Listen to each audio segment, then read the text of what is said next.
Y existía en la tierra un solo idioma y palabras escasas. Y al ir del oriente hallaron un valle en la región de Sinar y habitaron ahí. Durante 1996 años, todos tienen el mismo idioma. Dijimos que estaba Edén en el jardín, más bien dicho, que estaba el jardín en el Edén, ¿sí?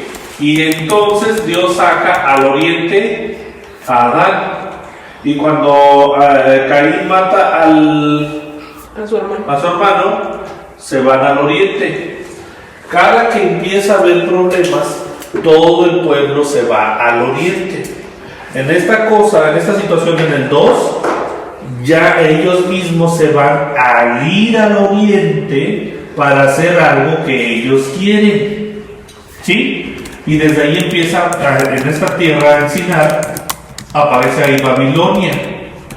Y Babilonia es parte del ocultismo, la astrología, y como dice Apocalipsis, a Babilonia es la madre de todas las vacas, digo, la madre de todas las rameras de la tierra, o de todas las prostitutas de la tierra. Hay muchas teologías que te van a decir siempre que el catolicismo es la gran ramera, y te van a hacer muchos comentarios de que, es que está situada sobre 7 montes, y que los cardenales de rojo, y que los cardenales de Nuevo León, y que así, un chorro de cosas. Todo eso que te van a decir para decir que es la Iglesia Católica es un error. ¿Por qué? Porque Babilonia busca el ocultismo, la astrología, dijimos todo eso que tenga que ver con ¿qué? Con aquello que te aleja de Dios. Entonces, si tiene que ver con todo lo que te aleja de Dios, y la madre de todas las rameras es Babilonia, quiere decir que todo lo que te aleja de Dios es una hija de Babilonia. Entonces, no literalmente tiene que ser el catolicismo. De hecho, el catolicismo es una hija de Babilonia, ¿sí? Porque en Babilonia sale la situación esta. Entonces, lo que quieren hacer es hacerte creer que el catolicismo está mal, pero yo estoy bien. Aunque la base de lo que yo creo proviene del catolicismo, yo estoy bien y ellos no. ¿Sí? Pero el punto principal es que esto es lo que te destruye o te aleja de Dios. Cualquier cosa que te lleve a adorar a todo menos a Dios. Por eso cuando hablamos de Jesús, tenemos que ser conscientes quién es y qué es y para qué es y cómo nos ayuda. En el momento que Él toma toda la gloria y toda la honra, que sí la va a tener en un momento específico, pero no ahora, te está desviando de Dios. Y si estamos en una religión que nos está desviando de Dios, estamos en una ramera. Exacto, en algo que te está desviando de Dios. Y dijéronse uno a otro, hagamos ladrillos y los coceremos al fuego. Y así fue como usaron los ladrillos como piedras y la arcilla como material. Fíjate cómo Dios te va a proveer todo. Pero aquí, las piedras que ellos tienen no son naturales. Artificiales. Son artificiales. Quiere decir que ya no tienes una piedra viva. Ya no tienes una piedra viva. Dijimos que una piedra viva es, si el agua, una agua viva, es un agua que no está detenida, una piedra viva, ¿qué será? Porque lo vimos en la escritura. Es una piedra que no está labrada, ¿no? Es una piedra que no está labrada, que no está trabajada. Si desechas una piedra viva y te estás haciendo una piedra, porque están cosiendo, hagamos ladrillos, y usaron ladrillos como piedra. Eso es hacerte tu propia piedra. Estás desechando las piedras vivas. Quiere decir que estás en un lugar que ni siquiera te produce las cosas vivas. Lo que vas a producir, ¿qué es? Cosas muertas. Si literalmente estamos hablando de una piedra que te encuentras, una piedra viva, y vas a hacerte ladrillos para generar piedras, ¿qué estás generando? Muerte. Solamente estás hablando de muerte. No estás hablando de nada de vida. ¿Ok? Fíjate cómo eso es muy importante. Cuando habla del apóstol, de que Jesús fue desechado, la piedra viva fue desechada, se está refiriendo a qué? A que tú hiciste tu propio ladrillo para crear ¿qué? Tu ídolo. ¿Y eso tiene que ver con los ídolos? Claro. Sí, pues tu propio ídolo. Tú estás creando tu propia teología para tu propia invención. Fíjate cómo estás desechando y ay no, usan esos versículos para que desecharon la piedra viva a los judíos y están mal. Sí, pero tú estás haciendo tus piedras. Es que la piedra, fíjate, el Macareno, mejor me entiendes. No está en la Biblia. No, pero es que estás inventando una piedra sobre cuál fundar tu teología. ¿Sí? Estás desechando la piedra viva para crear una piedra. Por eso te digo que Babilonia no es Roma. Babilonia es todo aquello que te lleva a alejarte de Dios. Desechas las cosas vivas y empiezas a crear una piedra para fundar lo tuyo. Es que Jesús nunca dijo que era Dios porque los judíos lo mataron. Pero yo digo que sí es. Entonces, si Él no lo dijo y tú lo estás haciendo, ¿tú estás haciendo qué? Una piedra muerta para basar tu teología en algo que no te va a generar ¿qué? Vida. ¿Sí? Fíjate cómo esto tiene una profundidad escritural. Mira, hay muchos, ¿cómo se llama? Escatólogos que quieren hacer que la escritura diga lo que ellos quieren. Entonces, como ocurre eso, te van a decir, Roma es la Babilonia. ¿Sí? Y entonces empiezas a hacer tus ideas y te empiezas a alejar de la escritura. Empiezas a hacer ideas locas con que, es que China es el único que tiene el ejército de 1000 y tantos. Sí, pero ¿para qué quieres ese ejército si va a pelear no contra la nación de Israel, sino contra el Israel espiritual que realmente existe? Entonces no importa que nada más sea un solo país, tiene que haber en todos lados, pero tienes que desechar la base, la piedra viva, para hacer tus ideas. 4. Y dijeron, edifiquemos una ciudad y una torre con su cúpula Como si fuera la iglesia católica. hasta el cielo, así seremos famosos, si llegamos a diseminarnos sobre la faz de la tierra. Y bajó Dios a ver a la ciudad y la torre que construían los hijos del hombre. Y dijo Dios, esto es resultado de que son un solo pueblo con una misma lengua, y es solo el inicio de sus actos, pero verán que no todos lo que tramen lograrán. Fíjate cómo ellos están buscando desechar al Señor y hacerse famosos, ¿ok? Por eso te digo que Babilonia es todo lo que desecha al Padre. Cuando te están diciendo que baja Dios a ver, no es que literalmente Dios no estuviera en la tierra o que viniera Dios literalmente. Dijimos que no es Él, sino del Espíritu. El ángel. un ángel, un malach. Bueno, sí, el Espíritu, pero el Espíritu solamente viene sobre personas. En el caso del malach, el malach es el que viene a inspeccionar, ¿sí? Ahora, en esta situación, en el 6, esto es resultado que son un solo pueblo con una misma lengua. Por eso es lo que te digo, que eso es muy importante, conocer el hebreo. ¿Por qué? Porque esa lengua es la que proviene de Dios. Entonces, cuando nosotros estamos investigando, tenemos que regresar al origen. ¿Para hacer qué? Para ser un solo pueblo que habla lo que Dios dice. Cuando tú regresas y tú usas esa lengua para decir lo que tú crees, te imaginas y piensas, tú estás queriendo ¿qué? Usurpar y modificar lo que Dios ya instituyó. Por eso es muy delicado que cuando nos acercamos a las raíces hebreas, lo hagamos siempre revisando a profundidad para no estar desviados. Por eso les digo, no es nada más de sí, créanme todo. No, o sea, todo lo tenemos que ver. Hay muchas aristas que tenemos que revisar para poder lograr dar al blanco. Cuando el Señor venga, se supone que todos en el mundo deben de estar en un Shabbat. Por eso les decía un día que se considera que cuando haya 2 Shabbat, que se guarden correctamente, en el siguiente Shabbat viene Jesús. ¿Por qué? Porque si esto te demuestra que todos están al unísono, todo el mundo guardando el Shabbat correctamente, hablando que una sola lengua, entonces desciende el Mesías.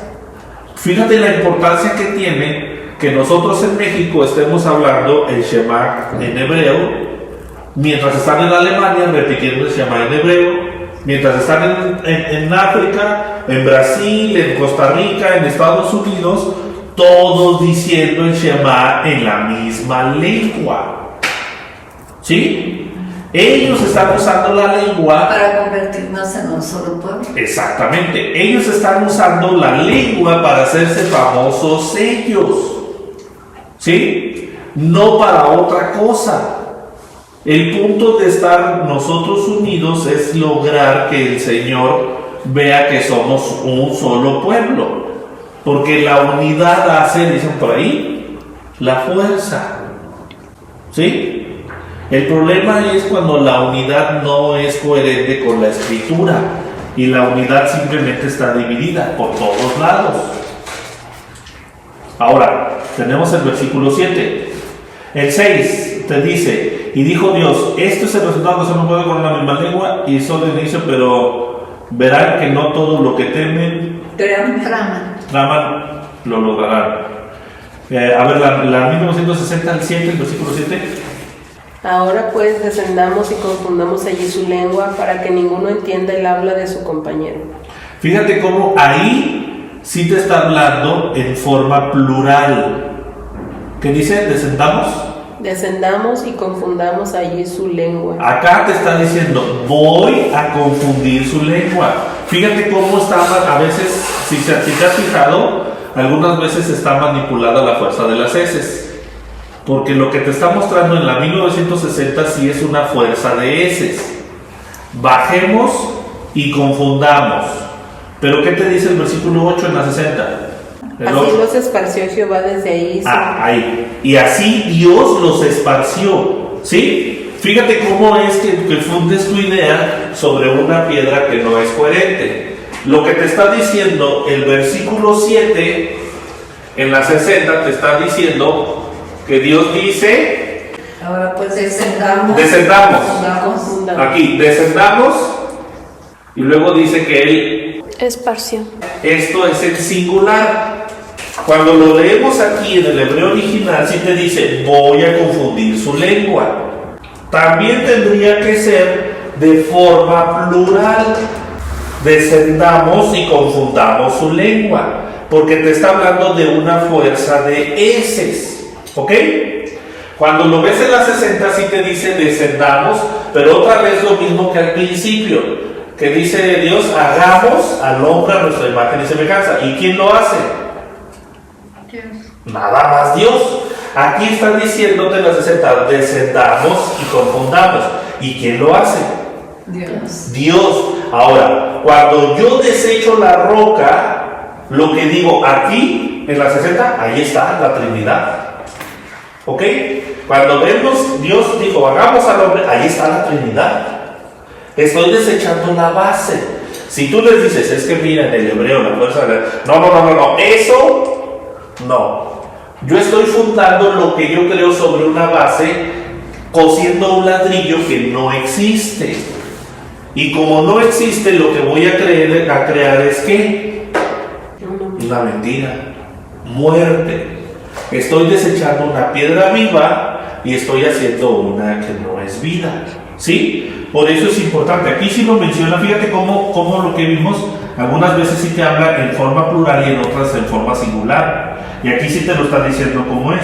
Voy a confundir su lengua. Aunque esté en plural, está hablando nada más de Dios. ¿Sí? Y los hizo dispersar Dios en la tierra y así dejaron de construir la ciudad. Los 70 pueblos que estaban hasta ahí son dispersados, ya no existen.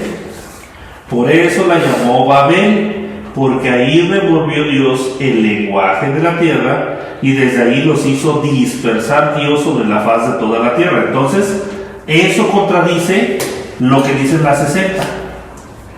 Bajemos ¿Qué decía la 60? Descendamos y confundamos. Porque te está diciendo, nos hizo dispersar Dios, ¿sí? Porque ahí revolvió Dios. Esta es la progenie de Sem. Cuando tenía Sem 100 años, le nació su hijo Arpajad, 2 años después del diluvio. Ahora te empieza a hablar de Sem. Y aquí ya está profundizándote más en el sentido de lo que ocurre. Y vivió Sem, luego que de tener a Arpajad, 500 años y tuvo hijos e hijas. Si tú logras sacar esta edad de 500 años, vas a encontrar que Sem, justo lo que dice el libro de Jasén, alcanza a llegar a ver a Isaac.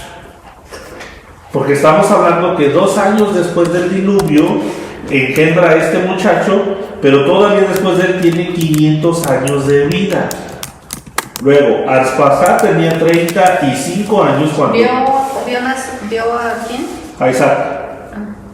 Cuando dice Sara que va a visitar, a consultar a Dios por los hijos, está hablando de Sem, va con Sem. Sem es el que enseña a Abraham. Por eso te digo que tienes que ver la línea de dónde proviene la palabra. ¿Sí? Y vivió a Arpajad después de que tuvo a Salah 400 años y tuvo hijos e hijas. Y Selah tenía 30 años cuando le nació Eber. Y vivió Selah tras de haber tenido a Eber 400 años y tuvo hijos e hijas. Y tenía Eber 34 años cuando tuvo a Arpajad. Y vivió Eber tras de haber tenido a Peleg 430 años y tuvo hijos e hijas. Y tenía Peleg 30 años de edad cuando tuvo a Reu. Y vivió Felag tras de haber tenido a Reu 209 años y tuvo hijos e hijas. Y tenía Reu 32 años cuando tuvo a Serug. Y vivió Reu tras de haber tenido a Serug 207 años y tuvo hijos e hijas. Aquí todos empezaron a tener hijos más jóvenes, al menos de 50 Van años. descendiendo los años de vida también. También los años de vida. Entonces, fíjate cómo empieza a haber una degeneración. Tenía Serug 30 años cuando tuvo a Nahor. Y vivió Serug y después de haber tenido a Nahor 200 años y tuvo hijos e hijas. Tenía Nahor 29 años cuando tuvo a Terah. Y vivió Nahor tras haber tenido a Terah 119 años y tuvo hijos e hijas. Y tenía Terah 70 años cuando tuvo a Abraham, a Nahor y a... ¿quién? Arán. Ahora, ¿por qué están teniendo hijos más rápido? Si te fijas, nada más te están diciendo los hijos importantes. Porque te dicen en muchos de ellos, por ejemplo, y vivió Nahor tras de haber tenido a Terah 159 años y tuvo hijos e hijas. Pero nada más te mencionó después de haber tenido a Terah. Ya los siguientes hijos e hijas no te los está mencionando. Si ahora están teniendo hijos más jóvenes, ¿a qué crees que se deba? Pues la decadencia de la humanidad, ¿no? O también lo que vimos, ya no es tan puro. Después de los 500 te empieza a hablar menos y menos.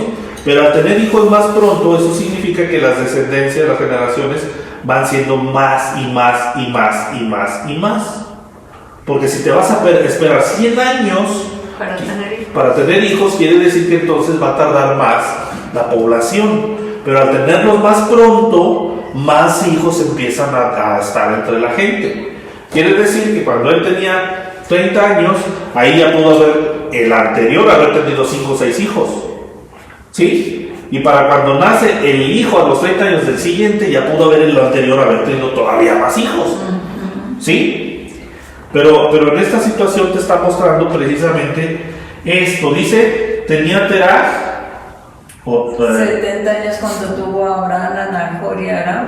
Aquí es donde vamos a encontrar una situación interesante. En el 26. Ajá, con respecto a Tarek.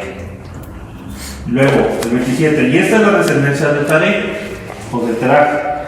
Él tuvo a Abraham, a Nahor y a Arán, y Arán tuvo a Lot.